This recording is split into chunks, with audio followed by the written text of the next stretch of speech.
रूटून जात होतो त्या रूटने आम्हाला त्या लोकांच्या लोकांनी सांगितलं की तुम्हाला तिकडे जाऊ देणार नाही फॉरेस्ट ऑफिस.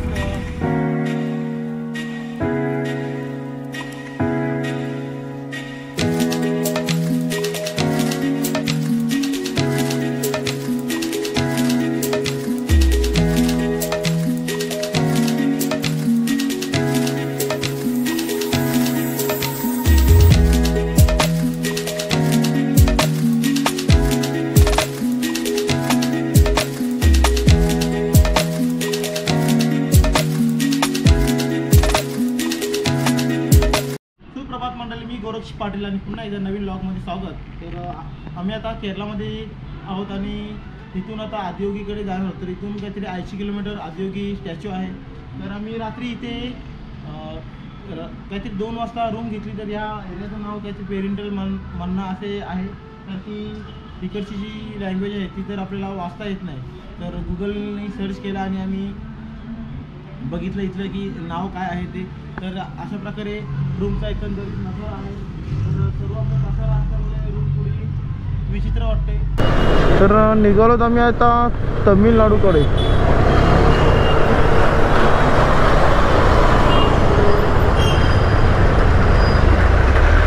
तर मॉर्निंग आणि मॉर्निंगची जी ट्रॉफिक ही आपल्याला आता भेटणार आहे. की रात्री पण आम्ही जेव्हा आलो तेव्हा पण ट्रॉफिक आम्हाला मध्ये मध्ये भेटत होती आणि आमचा जो वेल होता तो कुठेतरी त्या ट्रॉफिकमुळे वाया जात होता. केरळमधल्या रस्त्याची कंडिशन मस्त आहे, बट सिंगल लेन असल्या कारणाने आपला जास्त स्पीड घेता येत नाही. आणि इकडची जी लोक आहेत ती गाडी पुढे किंवा जर आपला राईट टर्न वगैरे घ्यायचा असेल रस्त्यातूनच डायरेक्ट टर्न घेतात. त्यामुळे जरा गाडी सांभाळून चालवावी लागते. तर मंडळी हा सिंगल लेन रस्ता आणि गाड्या मध्ये कशा पण येतात त्यामुळे स्पीड जास्त आपला घेता येत नाही. आणि मध्ये आम्ही थांबलो चाय ब्रेकसाठी. ब्रेक घेऊ आणि लगेचच आम्ही इथनं निघणार आहोत. जास्त टाईमपास काही करत थांबणार नाही ते.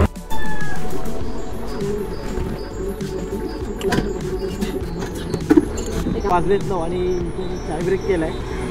अजून इथून काहीतरी 43 काय 45 किलोमीटर आदियोगी स्टॅच्यू राहिला आहे. मंडळी आपली आता हळूहळू. तर मग ते आल्यावर आपण इथं निघणार आहोत. तर आपण आदियोगीकडे जाताना हा जो आपला रस्ता लागला आहे तर हा गाव एरियातून रस्ता आहे. जास्त काही मोठा आहे पण रस्त्याची कंडिशन मस्त आहे. तर समोरला आपला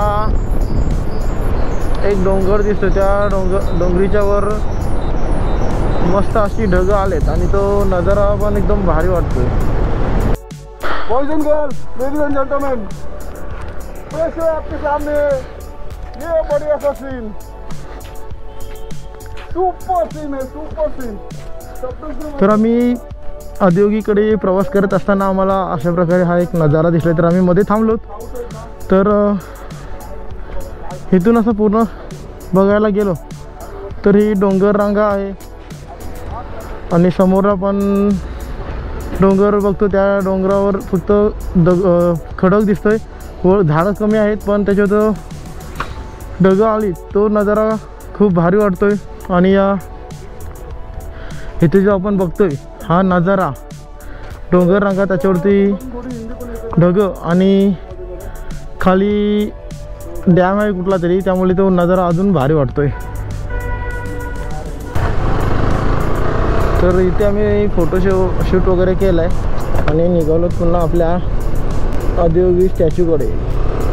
तर इथले सीन एकदम भारी आहेत कारण की आम्ही रात्री येणार होतो पण हे बोलले की रात्री नको, जंगल एरिया असेल तर पुढे प्रॉब्लेम नको. आणि खरंच जर रात्री आलो असतो आणि अशा जर जंगल एरियामध्ये अशा रस्त्यामध्ये जर काही प्रॉब्लेम झाला तर उगाचच राईडची वाट लागून गेली असते. तर असे एकदम जवळजवळ वळणं आहेत रस्त्याला कारण की हा रस्ता जो आहे तो डोंगर भागातून आहे.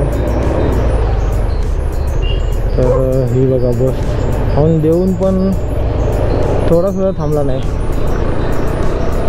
तर समीरने सांगितलं आपल्याला की लेफ्ट जायचं आहे. मॅप त्याने लावला आहे, मी गाडी चालवतोय मी. इथे आम्ही थांबलो आणि विचारलं इथल्या लोकल लोकांना, तर त्याही सांगितलं की पुढे फॉरेस्ट एरिया असल्यामुळे पुढे तुम्हाला जाऊन देणार, म्हणजे कुठलीच गाडी तिकडे जाऊन देत नाही. त्यामुळे या दादानी सांगितलं की इथनं कोइंबतूरवरनं जो रस्ता आहे तिकडनं तुम्हाला जावं लागेल. तर यांचे मनापासून आभार. असेच आम्हाला भेटत राहा आणि असं सपोर्ट करा. तर आजचा पण दिवस आपला यमतोयम झाला आहे. म्हणजेच आज पण आपला आदियोगी स्टॅच्यूकडे पोचताना संध्याकाळ होणार आहे. कारण की आता तर फक्त मॅपमध्ये दाखवला होता 34 किलोमीटर.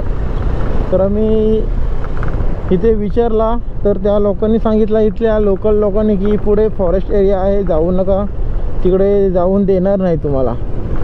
पण कोणतीच गाडी तिकडे अलाव करत म्हणजे जाऊन देत नाही. त्यामुळे त्याने सांगितलं तुम्ही पुन्हा इकडनं कोइंबतूरकडे जा आणि तिकडनं मग तुम्हाला तमिळनाडू स्टेटमध्ये जाऊन तुम्हाला ते आदियोगी स्टॅच्यूकडे जायला भेटेल.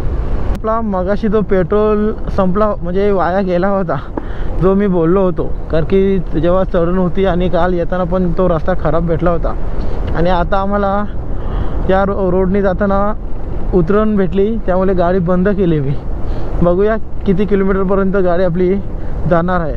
आणि आपण समोरला बघतो, हे बघा रबरचे झाड, त्या पिशवीच्या आतमध्ये आपली नारळाची आपण कवटी बोलतो ना, त्या टाईपमध्ये काहीतरी एक भांडा आहे.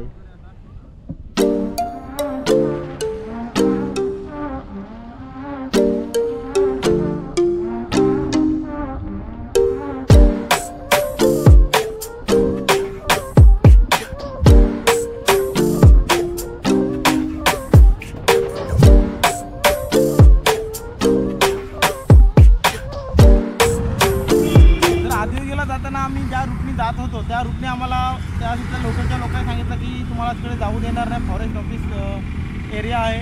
तर आम्ही मग जो 30 किलोमीटर बाकी राहिला होता तो आम्ही सोडला आणि नंतर मग जो दुसरा रूट होता 116 किलोमीटर त्या रूटने आलो. तर अजूनपर्यंत आम्ही केरलामध्ये अजून तमिळमध्ये एंट्री केली नाही. तर आम्ही जो आता येत होतो तो छोटा रूट होता आणि पुढे आता बघतोय आपण मोठा रूट. तर मध्ये थांबलो तर आम्ही नारळ पाणी पिण्यासाठी. तर नारळ पाणी पिऊ आणि मग जो 46 किलोमीटर रनिंग राहिली ती अर्ध्या आता कट करू, कारण जेणे आता रस्ता एकदम चांगला आपला भेटला आहे. आता आदियोगी जो टेम्पल आहे तो काहीतरी इथून 30 ते 34 किलोमीटर काहीतरी मॅपच्या याच्यात मॅपमध्ये दाखवतोय. तर आपण आता निघालो तिकडे. तर रस्ता बघा एकदम मस्त आहे. तर तो मध्ये जर खराब असेल तर आपला पुन्हा टायमिंग आपल्या वाट लागून जातो. तर पार्टनर आपले मागे आहेत आणि आपण पुढे. आणि आपण पुढे असण्याचं कारण हाच, त्यांच्या जो मॅपमध्ये जो बघण्याचा आणि रस्ता दाखवण्याचा काम आहे तो आमच्या दोघांवर दिलेला असतो एमकेने. तर समीर तो काम करतो, मी सध्या गाडी चालवतोय. तर मग बघूया कशा प्रकारे आदियोगी टेम्पल तेथील दृश्य आहे तो.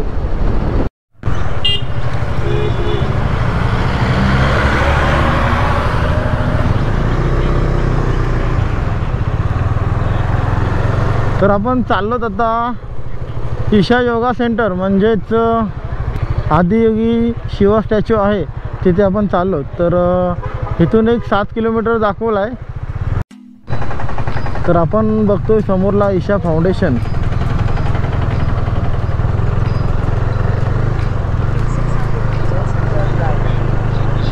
तर आपण आलो आदियोगी स्टॅच्यूकडे. तर आपण या गेटमधून एंट्री केली आतमध्ये.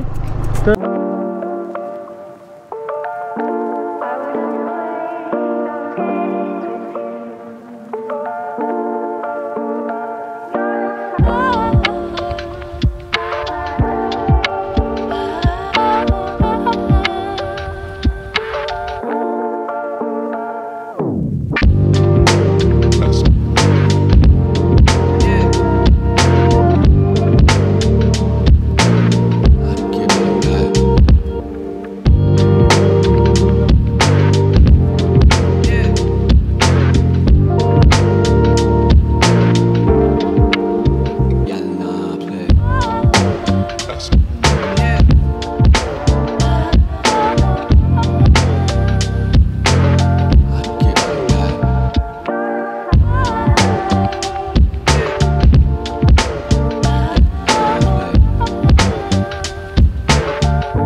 आजचा हा जो लॉग आहे आदियोगी हा एवढ्यापर्यंतच असू द्या आणि पुढचा लॉग येण्याची वाट बघा.